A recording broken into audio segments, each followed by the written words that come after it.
তো হ্যালো বন্ধুরা, আজকে রেডি হয়ে গেলাম। তো একটা বিয়ে বাড়ি যাবো আমরা। তো সেই বিয়ে বাড়ি চলো দেখা যাবে বিয়ে বাড়িটা কেমন হবে না হবে।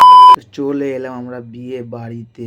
আমার পাশের বাড়ির ভাইয়ের বিয়ে ছিল আজ, তাই ঢোকার সময় দেখতে পেলাম একজনকে। তারপরেই মনের মধ্যে টুম্পা সোনা গানটা জেগে উঠলো, বাট গাইলাম না।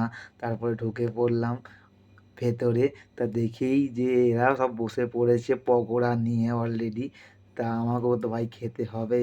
তা অনেক দিক ঘোরাঘুরির পর ভালো করে দেখলাম, অনেকক্ষণ ধরে বউকে খুঁজলাম, তা খুঁজে পাইনি। তা দূর থেকে দেখি, এই কোণ থেকে দেখা যাওয়ার পর দেখি বউ বসে আছে ওখানে। দূর থেকে অনেকগুলো ফটো তুলে নিয়েছি। তারপরে কি আমার চায়ের চুমুক দিয়ে দিনটা শুরু করলাম। তারপর একটু ফটো তুলে নিলাম। কিছু করার পরে যেটা হয়, বউ চলে এলো, বর দাঁড়িয়ে আছে, ঘোরাঘুরি শুরু। ব্যাস এটাই হবার তো বাকি ছিল। তারপরে হয়ে গেল শুভ দৃষ্টি, মালা বদন। তারপরে ব্যাস সিন শেষ, যেটা হওয়ার কথা বাকি ছিল সেটাই হয়ে গেল। পকেট খালি। পকেট খালি হওয়ার পর আমার ভাই বহুত জোর খিদে পেয়েছে।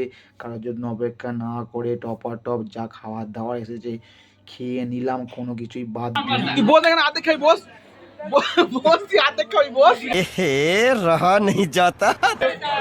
आए রাইস আর চিকেন চলে এলো। তারপর চাটনি, পাঁপড়, মিষ্টি, সন্দেশ খাওয়ার পর জোয়ানটাকে ঢেঁকুর তুলে বসে পড়লাম। আর কি করবো, এদিক ওদিক তাকিয়ে নেওয়ার পর এবার ধান্দা মারলাম যে ঘরে যাব। কিছু করার নেই, ঘরেতে যেতেই হবে। ঘুম পেয়েছিল ভাই, খাওয়া দাওয়া মেন তো হয়ে গেছে। बाड़ी जाबो তাই তো bye bye tata good bye.